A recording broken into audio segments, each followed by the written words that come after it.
Hey guys, Victoria here and welcome back to my channel. In today's video, I'll be giving you a list of idioms and quotes by famous people which can be used in most essays.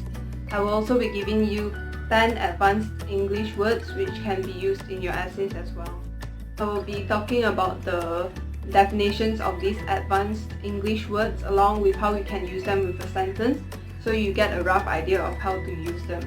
As you all already know, adding idioms and quotes are a good way to increase your marks for essays, and I'll be giving you 10 idioms, 5 quotes and 10 advanced English words. The reason why I'm only giving 5 quotes is because quotes should be used sparingly, meaning only a few should be put into your essay to make a strong essay and not more. Just 1 or 2 would be sufficient. The first idiom is to beat around the bush, meaning to avoid the topic directly or to not want to speak directly about the topic. 2. The ball is in your court, meaning that it is up to you to make the next step or the next decision. Number 3. To cry over spilled milk, meaning to complain about a loss of the past or to complain about something when it is too late. 4.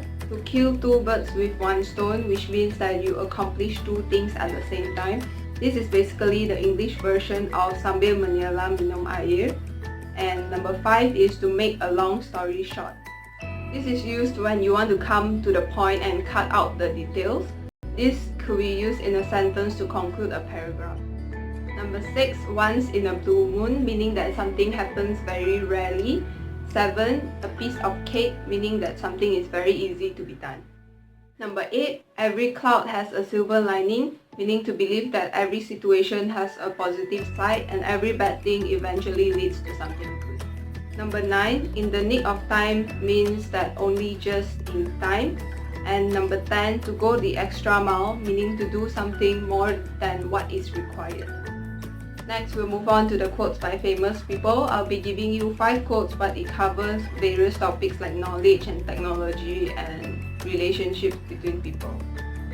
So the first quote that I'll be giving you is one that you can use when you are doing an essay on topics related to knowledge. So it's a quote by Socrates, and it is, "The only good is knowledge and the only evil is ignorance." Number 2 can be used for essays related to working hard, and it is a quote by Thomas Edison. "There is no substitute for hard work." The third quote can be used on essays related to technology. It's a quote by Albert Einstein, and it is, "The human spirit must prevail over technology." We can use this quote as an introduction when the essay is about technology. Maybe the topic is the advantages and disadvantages of technology, and you can use this quote at either the first paragraph or the last paragraph, meaning that no matter how good or bad technology is, the human spirit must always prevail over technology. We must be the one in control of the technology that we use and not vice versa. For the fourth quote, I've chosen one on family, on the relationships between people and for a family, and it is a quote by John Wooden. "The most important thing in the world is family and love." The fifth quote can be used on the topic of helping others, and it is a quote by Anne Frank. "No one has ever become poor by giving." Now we'll proceed into the 10 advanced words.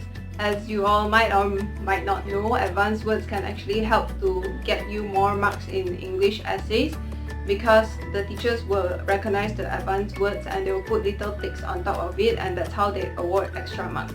So make sure to put in a few advanced words here and there to impress the examiner. The first word that I chose is erudite, which means to have great amount of knowledge.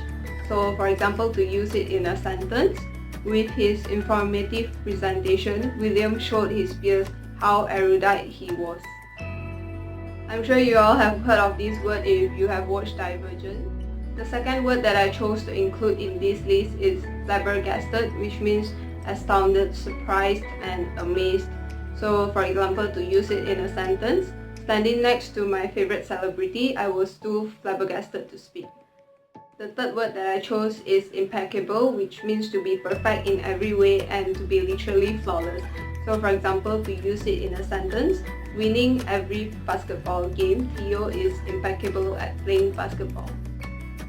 The fourth word is plethora, which means to have a great amount or excessive of something. So to use it in a sentence, the mall food court has a plethora of options for lunch. The fifth word is rush, meaning to do something without thinking of the consequences. So for example, to use it in a sentence, it is better to think things through rather than making rush decisions.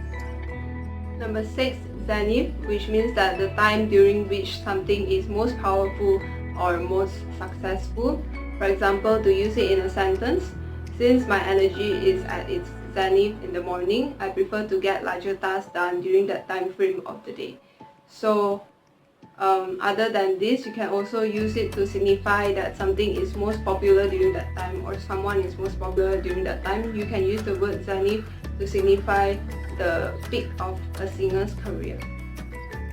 Number 7 is jubilant, meaning extremely joyful or extremely happy. For example, to use it in a sentence, the crowd was jubilant when the firefighter managed to save the woman from the flaming building. Number 8 is myriad, which means a large amount of people or things. To use it in a sentence, I'll never be able to count the myriad blessings which I have received. Number 9 means eccentric, which means that something is very strange or unusual. To use it in a sentence, my eccentric aunt has been known to laugh at funerals. Number 10, amiable, which basically means friendly. So to use it in a sentence, as an amiable kid, Niall got along with just about everybody. So I've given you 10 idioms, 5 quotes and 10 advanced English words. Of course, there are more advanced English words that you can use, but those are the 10 which I chose, which I think can be most commonly used in most essays. I hope that this has been helpful, and I hope that this video can help you to get higher marks for your essays. Also, a rather exciting announcement, I just made an Instagram account. It's at victoriactual. You can go follow me there if you like. I haven't posted anything yet, but I'll post something in the soonest time possible, I guess. Many of you guys have been asking me about my Instagram account, so I finally made one. That's all for this video. Thank you so much for watching, and I'll see you guys in my next one. Bye!